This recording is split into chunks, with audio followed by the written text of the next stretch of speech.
Blinding scout rifle gameplay. Kill. Blind initiate. Weaken initiate. Blind initiate. Blind initiate. Blind initiate. Getting the picture? Getting the picture? Let's include some orange bars in a champion. Blind and weaken initiate. Kinetic tremors initiate. Blind and again. Disorient and blast. Blind initiate. Blind initiate and debuff explosion. Weaken. Now let's go against some shields. Take down the shield. Disorient and blast. There we go. Blinded.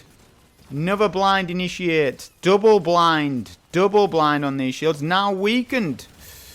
All these ultras are now weakened to the damage. With the overwhelming amount of blind in this kit. So yeah, you can see there on the VIPs. Works nice on shielded. The oversight portion of the video going over the support utility chromatic fire style build. I want you to get your hype points out, get them spent, get them used. I want you to like, hype, share, like, teleport, exfoliate, all in those orders. That's what I want you to do today. So this is based, like I say, on this chromatic fire. It's a kinetic weapon style build revolving around force memorializer. It is a pinnacle ops scout rifle, and it drops with the trait Bewilder and Burst, which gives you a disorient and blast for every single ad kill when you reload. It's a refreshable trait. This is like a blind and grenade launcher, but in scout rifle format. You pair that with kinetic tremors for extra damage, because it will lack damage if you don't. If you use ancillary ordnance, it's not good enough as a trait, and this trait would need a buff. In my opinion, kinetic tremors is better than this one. I hope you understand it. Pairing that with the TechSec 2-piece and 4-piece for massive kinetic damage to overshields and the disorient and blast shockwave. So you're going to get double blind through this. Double blinding. Not only are you going to get double blind, you're going to get kinetic tremors to proc. You're then going to get weaken on top of it. Because on the chromatic fire, we're going to include the weaken portion of it, which you can build into it various ways depending on the super that you choose. But I want the weaken portion of it because I've already got blind. I could scorch, which is nice, but weaken's better than the scorch, so I wanted to go with the weakening for this. Here's the armor mods. I won't go into it too much because there'll be a dim link anyways, and I'll be testing this build out in a -40 solo GM delta environment with the blind and nade scout rifle, or the blind and scout, right? So yeah, it's going to do massive amounts of damage that way. Artifact mods, what's important? Shield Crush, Freddy Blast, Elemental Daze. Energy Acceleration doesn't work with Bewilder and Blast, so it just doesn't work. You need micro missiles for that. That one does, that Fresh Bullets does for the damage bump or whatever. Picking up an ammo gives your kinetic weapons increased damage. I believe it does work with it, because it's counted as a kinetic weapon. Although you can't pick primary ammo, but you get the point. Discount on scarves, barriers, scout rifle, and so on and so forth. And overload auto rifle, of course, as well. Weapon wise, so I'm using quite a one with this, and a jolting feedback boom slang because of the GM that I've went through, that I end up choosing. So now you've had that information. The test that I'm going to do, I've already got the card set up, I believe. So we're going to do a -40 delta. -40 delta solo GM Devil's Lair. Alright? And I'm going to really test it out because I'm going to take it to the next degree. That's 40. Count it up. 490 to 530 is what? -40. We're going to rock Fallen Hot Knife and Match Game. There's a lot of shields in Devil's Lair, so I'm going to pop it on to prove a point on how damn potent this build is at taking shields and getting the disorient and blasts. A lot of people see Match Game and they crumble upon it. They say, oh no, my soul can't take Match Game. Bungie removed it in 2021. We don't want to go back to that. No, not bothered. Match Game goes on because we want to show it off. We are also using Extinction Revives, so that basically we have to solo flawless this. So I hope you understand that. That is on as well. And then finally we're using Hypercritical, which does give me a damage bump to create damage, right? Just to see what that's like with it, alright? So yeah, it's going to be a -40 delta. There we go. That's the build information on with the run. Okay, so on with that minus 40 solar GM Delta run with this chromatic fire support style build. So I'm going to sparrow or skim it to the back of the map. We're just going to take care of the overload and then move on like the old school days. I'm not clearing every single ad out at the starting section. I'll get a turret down first, stun him with boom slang here, then I'll just whip out the scout. Remember the hypercritical mod is on, which does help me out in the run, but it also goes against the run a little bit, and you'll see that coming up. So it's a double-edged modifier in this one, and I'll explain it as we go along with the run. Alright, so that first overload there got melted pretty quickly. That's nice. Look at the transcendence energy that I've already got. Look at that, I've already got my transcendence. So look at this. I get a debuff there, and then now I can start doing my blinds and debuffs. Blinds and debuffs, look. Every kill and every reload, I will get that little blind and burst to proc. But it's also slowing them.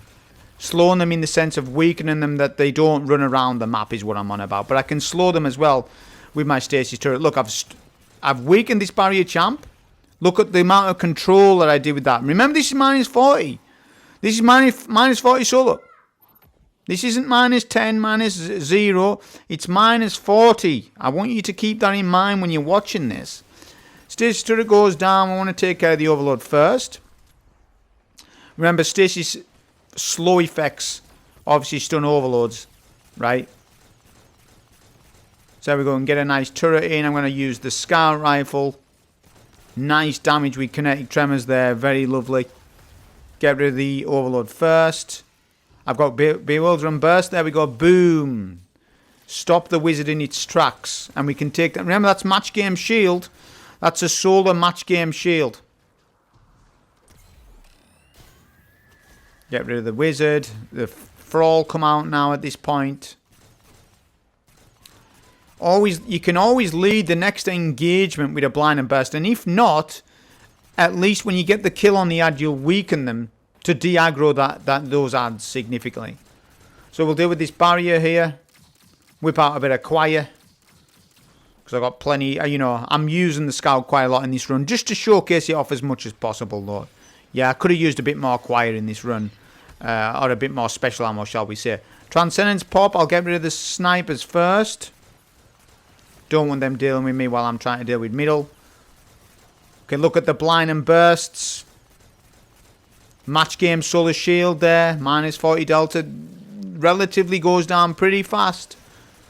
And by the way, I didn't need to run match game. I could have run something else. But obviously I'm running it for the point of the video. I think it's good that I've popped that on. So it really gives you a good understanding of what's going on. So we are literally just controlling this entire room. All the ads are getting blinded and weakened. Yeah. Transcendence ends. I get a turret down in middle. That knight's blinded. That captain. Or our captain. Temporal Blast is very nice still in the game as well. People think it's not good anymore, but it really still is.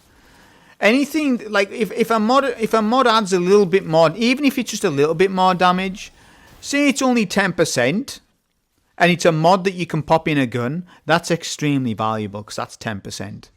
Yeah, so anytime something like that goes on, right, or is available to you, it's still useful, even though, oh, look at this Nova. I thought I was on Song of Flame. Hide, cover your eyes, children. Honestly, I played Song of Flame that much. For some reason, at that time, I thought I was on Song of Flame. Don't worry, that's the only Nova bomb that I mess up. Don't worry, it's the only Nova that I mess up. I thought I was on Song. My fault. I admit it, it was my fault, that. Your Void Warlock loyalists are raging at me at this minute because of that blunder that I just did. It is what it is. I played that much Song of Flame gameplay. I was thinking I was still on Song of Flame. Alright. I even forgot my own build at the time. So we stun this overload here. Nice weak choir. Look, he's weakened as well, right? So it's adding that weakening, spreading out to all my key targets, which in this case, in solo GM environment, is always a champ. I get a stasis turret down in middle there to get rid of these ads, but I'm waiting on this ad. Just watch this. Right, there we go. The bewildering burst, boom. Immediately that procs. And they end up dying before that procs anyways. just because of how much weakening is affecting the kinetic tremor damage, you see. Kinetic tremors is already OP. To give it intrinsic weakening, basically, which that's basically what this build is doing, is very powerful. Now look at this. I put Hot Knife on purpose. Look at this. That's match game shields, that. Look at the blinds that keeps coming up. Look at the blinds. And the extra blind you get from TechSec as well. So there's multiple blinds going on at once here, which is... You would think that's overkill, but it's not. It's actually nice to have two different styles of blinds, because it's not always going to be the case that you definitely have Bewildering Blast for every single engagement that you come to, right? So having an extra blind is just nice, right? It's adding to what this build is about. I pop a Transcendence here on the fallen enemies. I know that this is solo wizard phase, and I have to really pay attention to those. But I'll do a nice Transcendence here just to lock down a couple of these ads.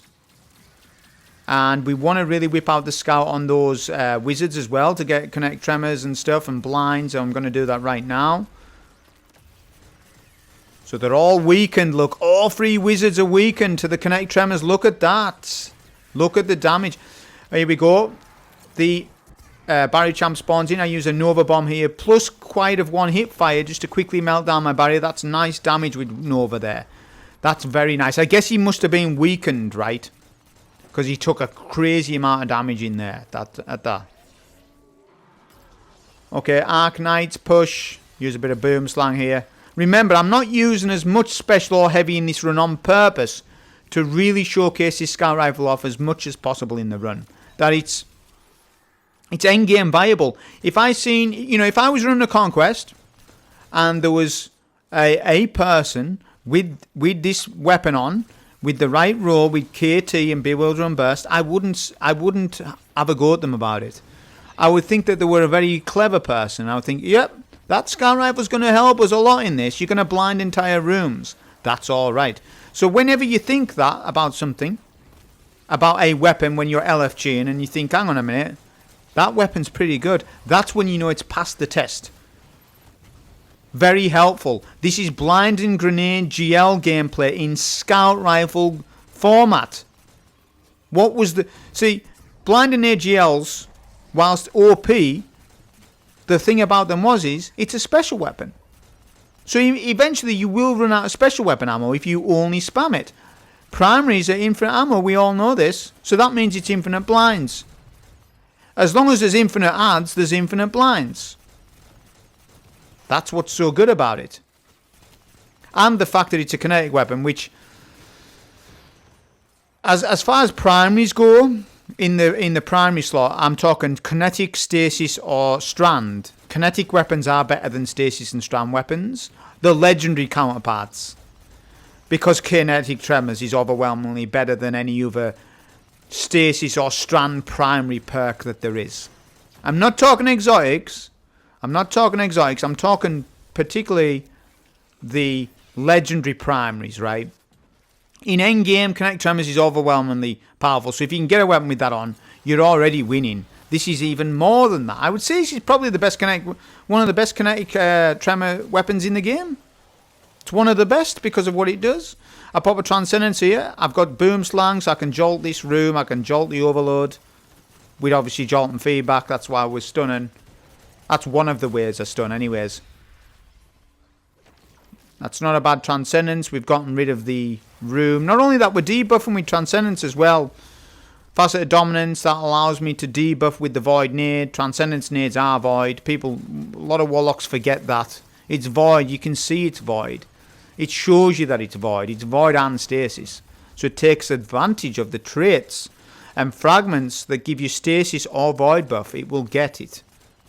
Look at how we're dealing with these snipers, blinding them and such. There we go. That's that room done.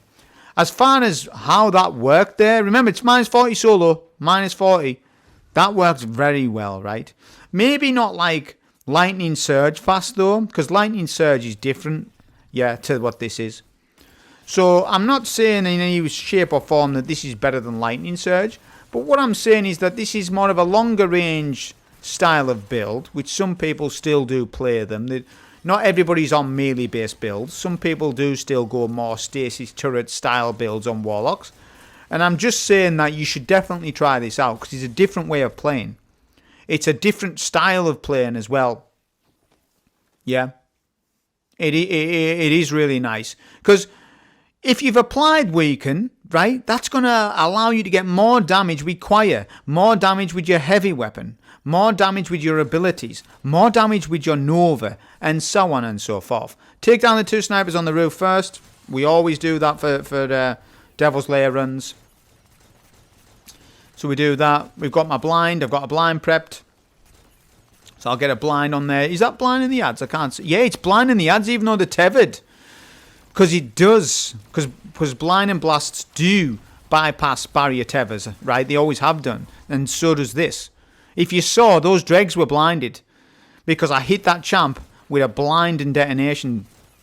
So look, just going from one encounter to the next. And it feels like you're rocking Graviton Lance as well. Do you know what I mean though? Because you're getting those void detonations. So this weapon's... It really is enhancing it. This build really shocked me. I didn't think it was going to be this good. Right? I didn't think it was going to be this good. I really didn't. Okay, let's start working on some of these snipers. I'm going to spawn in the tank and the Briggs. I'm going to get rid of some of these snipers. I'm going to wait for the tank. I'm going to take the tank first. I'm just going to actually just destroy the tank first. Remember, we have got hypercritical mod on, and I have said that. You can still make this... You can still use this build whether hypercritical is up or not. I like to have fun with hypercritical when it comes up. Because that's the essence of the portal, right? Is that, well, to me it is. Is that when you're doing -40 solos, alright, you're doing them, but you can run a green mod on them, right? Yeah. I just think the mentality of players is that nowadays, if you run a -40 solo, then it should all be red mods and that's it. And I also think that we have gotten nerfed by not getting surges for free, people. I'm an old school GM player, so I know what I'm talking about, so just listen to it a second. The GM system before Edge of Fate would give you a free weekly surge, 2 free weekly surges every week. There was no penalty for that. You got it. Nowadays, if you want to pop a surge on, you lose score points. It ain't that much that you lose, but you do. But then the mentality's changed now because people will say, well, hang on a minute, you ran a green buff on this. That's not fair. And I'm like, well, why is it not fair? That's part of the portal system.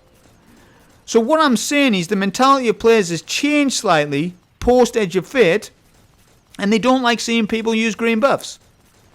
And I just think that's a bad thing. I think what it should be is that Bungie should just allow it for you to equip at least 1 green buff for free, and it's mandatory that you have to pick one. Yeah, for these portal GMs. I'm not talking conquests, I'm talking portal GMs. And I think that's how the system should be allowed. It should at the very minimum say, what surge would you like today? Because where's Stasis Surge? Where's Strand Surge? Void Surge? Arc Surge? Solar Surge?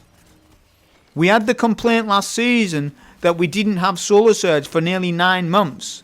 We've now gotten the portal system, and we're not getting Solar Surge every day. It's rotating.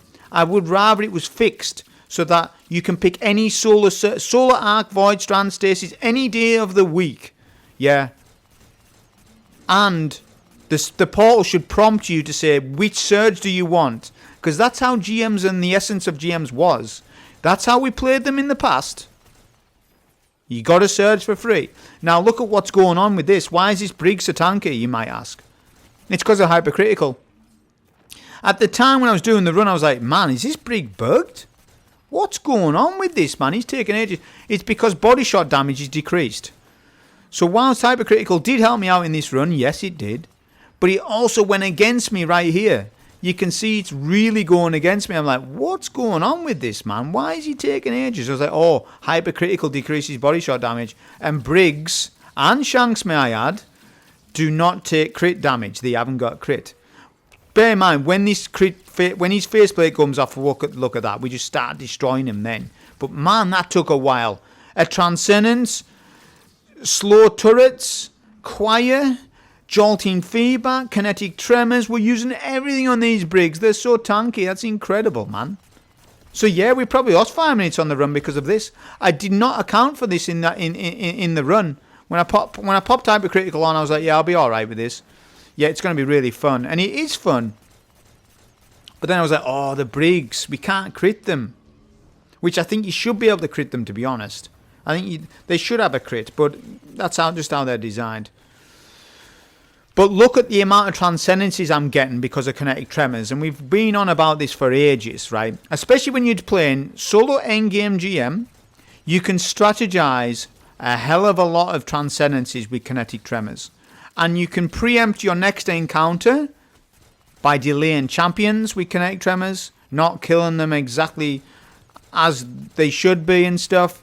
There's a lot of strategy you can do, because like right now I'm thinking, right, well, I've just popped my super, I've just popped my transcendence, I am killing this brig anyways, so in the meantime let me farm up my next stuff. Let me farm up my stuff for the next engagement, which will be middle full of ads and snipers. See what I'm saying? So you can really, really strategize with something like kinetic tremors. This brig is taking a while, man. I should have probably sped up the footage for this bit, but it's fine. Get another turret on him. I think his faceplate knocks off at a 3rd HP or so.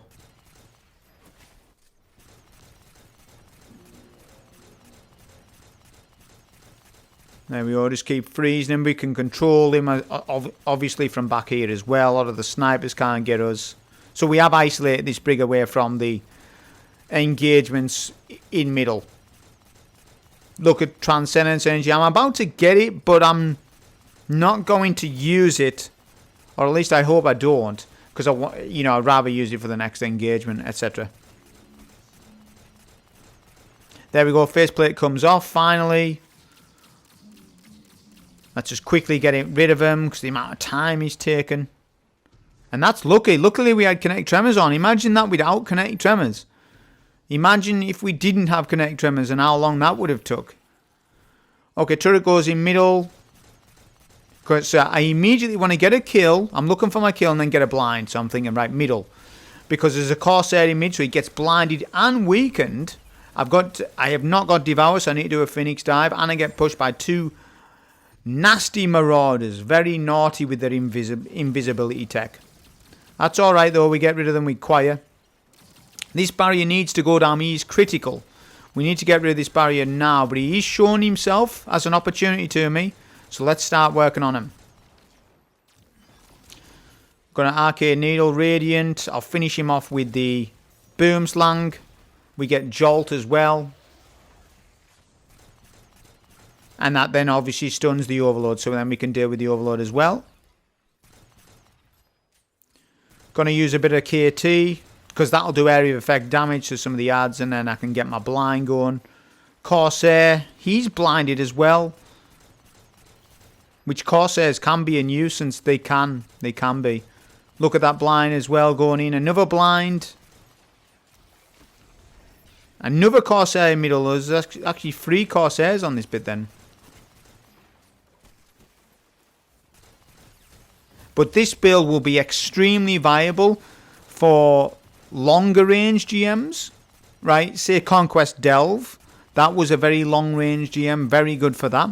And it's also pretty decent in short rooms as well. In close quarter rooms. Because getting a blind off is going to be easier to blind all the ads, because they're less likely to circle out of the direction of the blind. That blind and radius, by the way, is quite sizable. It's not as narrow as what you would think. But I could skip the ads here, but obviously I'm not going to skip the ads here, because there's no point. We're testing a build out here, right? Get rid of this Overload. Now it's ammo. Thinking about ammo. So I'm full on special. Just heavy. I'm a little bit lacking, but I've got some ammo now. So that's it. We're now full on all our ammo. Got a full super. A full transcendence. But so far it's been incredibly fun. Incredibly powerful. So, honestly, I do recommend this, especially like team gameplay as well. You know, having one person with this and maybe have 2 other builds with more aggression built into them. You could be literally playing as that blinding GL guy, right? But on a scout rifle like this. So I think it is really viable. It is something that is very good. The only problem in the game right now is that Mint Retrograde and the exotic version of Mint Retrograde is overwhelmingly more powerful than anything else. And whenever that happens in Destiny 2's sandbox, where something is overwhelmingly more powerful than everything else in a given slot, that creates a bit of a problem for the meta long term. I'm talking 3, 4, 5 months. Yeah, it's been a while now since Edge of Fate launched. So the question is when people say, well, why should I use this scout? Mint Retrograde exists. That's a problem. We shouldn't be having those types of conversations. It should be, oh, this scout's very useful, right? But it's not. The conversation is more, oh, well, I need to use Mint. But the game is not revolved around one weapon. This is a game with a sandbox with different types of weapons. So if Mint Retrograde is too much of an outlier, well, then they need to adjust it a little bit or bring other things up. But then you've got your power creep and all that. I'm just saying that, you know, for content creators to make content about other things other than Mint Retrograde, yeah, we need to have not one item overwhelmingly more powerful than everything else in the game. I know it helps you on a Saturday night when you've only got a few hours, on a Friday night when you've only got a few hours to play or whatever, and you just whip out Mint and it does incredible damage for you. I understand that, but on a long-term basis, it will affect the meta. It will negatively affect it. You're getting short-term gains off Mint. It's fun now, but you just wait till Christmas. By the time Christmas rocks around, it's like, man, all I've used is Mint for 4 months. That's not good. That's not a good problem to have when it gets to that degree. It just isn't. Yeah? Because then, you know, then people just fight and say, oh, well, I don't want to use that weapon because of Mint. Well, that's not the answer. You're not allowed to say that, you know. It just isn't the answer. You can't just say, I'm only going to use Mint Retrograde for 6 months. That's just not how this game's meant to be played. It's not meant to be played like that. You're meant to diversify your loadouts and go through different metas within a given sandbox. That's how it's designed to be played. Okay, this servitor here, I'm going to push up a little bit. I did show you the kinetic tremors and the tech sec taking down these void match game shields rather quickly with kinetic tremors, and it did. I'm going to whip out a bit of choir though to speed these servers up a little bit. And we're pushing a little aggressive here. I'm going to get a turret down. I'll try and do a bit of damage and a Nova bomb. That's why I'm here mainly. I'm here to do a Nova. Yeah, that's mainly what I'm here to do. But I do overcommit here. You'll watch it.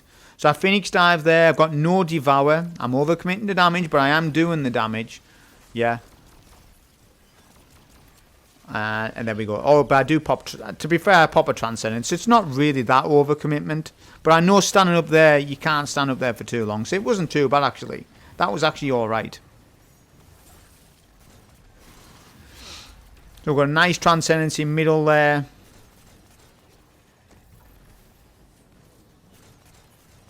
A lot of match game shields out there because I've given the liberty for Shanks to have them, which can work in my benefit a little bit. If there's lots of Solar Shanks and there's lots of Arc Fallen surrounding those Shanks, they'll all get blinded and killed by the Disorient and Blast and stuff. Okay, I'm going to whip out a bit of Choir here just to quickly take down these Void Servitors before they bug out. They seem to sort of hide after so long, so I don't want the Servitors to hide. All 4 Servitors are taken down. No, there's one left. One left. 2 Corsairs middle. Again, I could skip all this, but I'm gonna kill the Corsairs as well, because we can literally just go and kill the boss now, right? But the video's done its purpose. The run has served its purpose as a vessel for me to talk about this weapon, and that's what I'm trying to do with it. Is use -40 delta in that way. A lot of other content creators won't go to this length. They'll just make a short saying, this scout rifle blinds, use it. That's all they say. That's all they say. They don't say... So they put 30 seconds working. I put 30 minutes and 46 seconds working. Right? Who's working harder here, right? I don't mean to be, you know, the Debbie Dahmer or whatever, but who is working harder on that? Me or them? 30 seconds. Go and use the scout. I tested it in the shoot and all. Alright, did you? But what's the nuances to it? How is it really good? How good is it really? I get pushed here massively, man. These two frantic dregs. They're a member of some biker gang in the Fallen community or something. The Devils. I'll use a Nova here just to get rid of this Corsair, because I said I would kill him. Right, and now we're just going to finish off this boss, right? Which you can do that underneath. So we're just going to finish him off with a bit of jolting and stuff. So anyways, that was a Solar GM with this utility support style chromatic fire build. It's actually a hidden gem of a build. It's very good, right? And I wouldn't say no to you using it. You probably should, some Warlock mains. Hope you enjoy. Thank you.